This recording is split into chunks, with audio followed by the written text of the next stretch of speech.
This morning in the Sunday Spotlight, tackling homelessness across Tucson and Pima County. A new poll out this week shows a vast majority of people think it is a big and even a growing issue.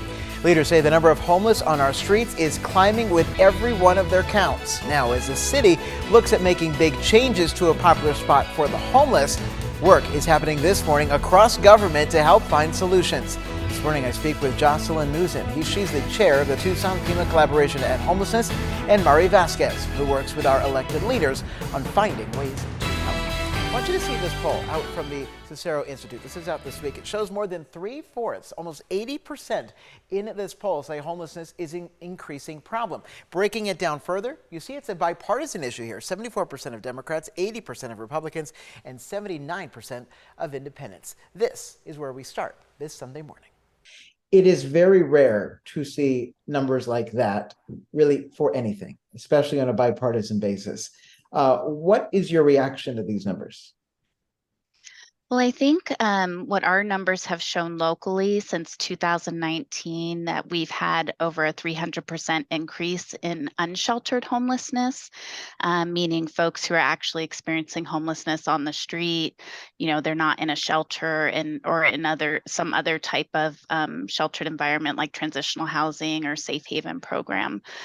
So I think that the issue, is becoming more visible for folks, that they're seeing more of it, and that could explain, maybe why you're seeing an increase in the numbers of folks who see that this is an issue.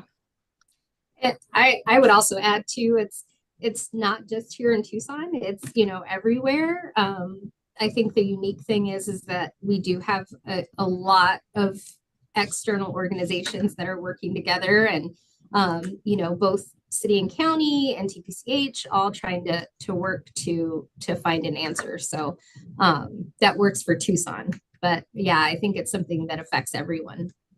The latest homeless count from this year shows about 2,000, more than 2,000 homeless in Tucson. What does that say? It's way up from 2018, of course. Is it surprising? Is it challenging? What does it talk about for the work still to come? So what we know is that Arizona and Tucson have a significant deficit in terms of affordable housing.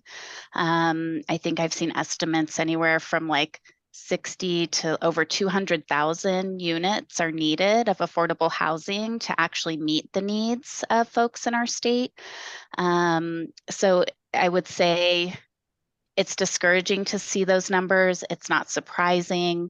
I want to talk about working with the local lawmakers when it comes to tackling this homelessness issue. What are those conversations like when you're talking with Democrats who have one view, Republicans who have another view? Are you seeing that here? What are those conversations like at the government elected leader level?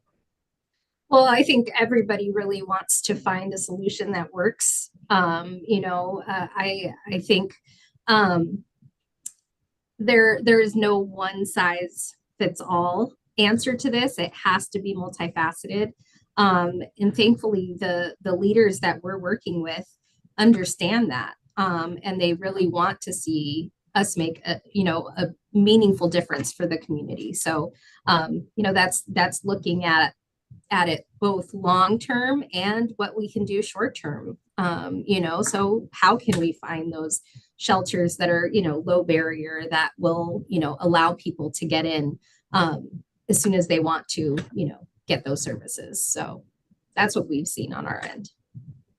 I wanted to talk about Santa Rita Park, obviously a big hotspot for homeless in Tucson. City Council was working on a $3 million plan to remodel the park, to upgrade it, make it more family friendly, in their words. Councilmember Steve Kozachik, he's weighing in. He says, quote, "I think it's great that we're upgrading the park and the voters absolutely support that. That's a wonderful idea. But if we are simply upgrading our parks as a strategy to addressing homelessness, that's a fool's errand. That's a loser's game," end quote. What's your reaction to that? I will say on our end, speaking from the city, we are working with TPD for enforcement of park hours. So, I mean, that has been something that has been, the enforcement has been steadily increasing, making people understand that, parks have hours for everybody.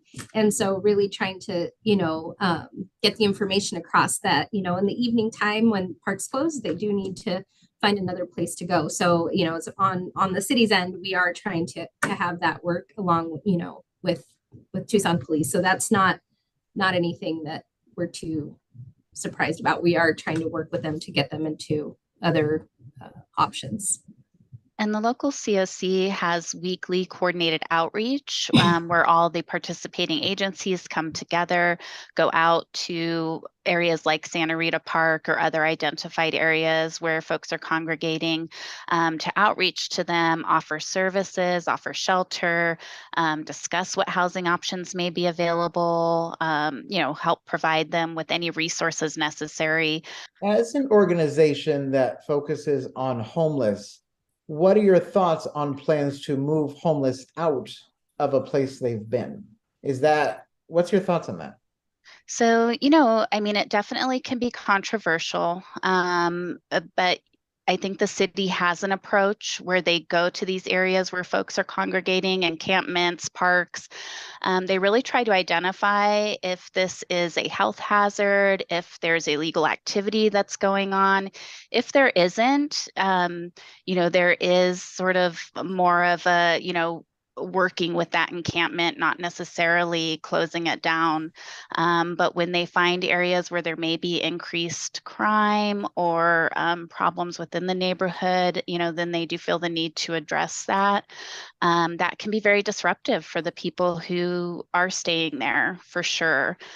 Want to talk about just the help and ways to help. And we've seen a lot of outreach efforts, especially in this heat, which doesn't seem to be going anywhere anytime soon.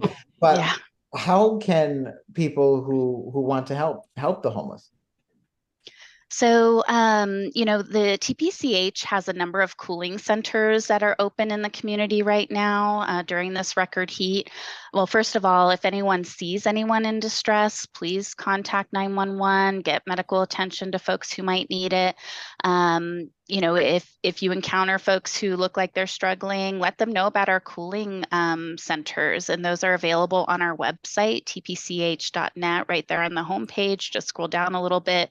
You'll see Salvation Army, Primavera, lots of organizations in town who are trying to, provide areas folks can come in, get water, food, a shower, laundry, stay cool, during the hottest part of the day. So really helping those folks understand what resources are available, I think, is the best way.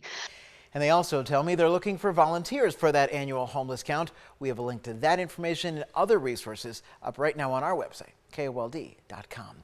That is it for this week's Sunday Spotlight. We'll be back at this time next week for a closer look at another big issue impacting us here in Southern Arizona. 13 News Live this morning is back after a quick break.